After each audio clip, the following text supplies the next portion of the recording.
ఒక పక్క వైఎస్ వివేకానంద రెడ్డి గారిని హత్య చేసి, దారుణంగా హత్య చేసి ఆ వర్గం ఆనందపడతా ఉంటే చేసినాళ్ళు. ఇంకో పక్కన ఆయన భార్య సౌభాగ్యం గారి పొలాల్ని కబ్జా చేయటం, డాక్యుమెంట్లు తారుమారు చేయటం లాంటి కార్యక్రమాలు అనేకం చేశారు. ఆనాడు ఉన్న జగన్మోహన్ రెడ్డి ముఖ్యమంత్రిగా ఆ కుటుంబానికి తీవ్ర ద్రోహం చేశాడని చెప్పొచ్చు ఈ సంఘటనలతో.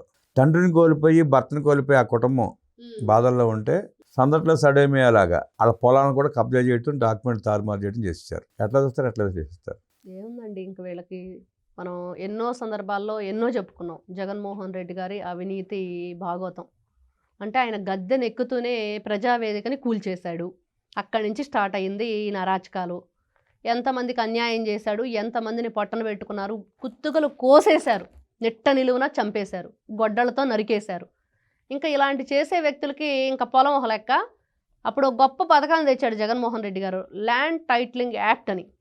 ఆయన చేసే నవరత్నాల్లో కాక ఇదొకటో మరి వాటితో కలిపోగాని మొత్తానికైతే భూముల్ని కొట్టేయటం అఫీషియల్గా ఎలాగా అంటే ఏ పొలం వస్తే పొలాన్ని మార్చేటువంటి టైటిల్ అంతే, ఇంకేం లేదు. గట్రాళ్ళ మీద బొమ్మలు వేసుకోవటం, ఆ దిష్టి బొమ్మకు కూడా జగన్మోహన్ రెడ్డి ఫోటో పెట్టుకోవటం, వాళ్ళ పాస్ పుస్తకాల మీద కూడా ఆ పాస్ పుస్తక పట్టాదారు పాస్ పుస్తకం మీద రైతు ఫోటో ఉండిద్ది. మరి జగన్మోహన్ రెడ్డి మరి దానికి ఏ విధంగా అర్హత హక్కు ఉండిద్దని ఆయన ఫోటో వేయాలో తెలియని పరిస్థితి.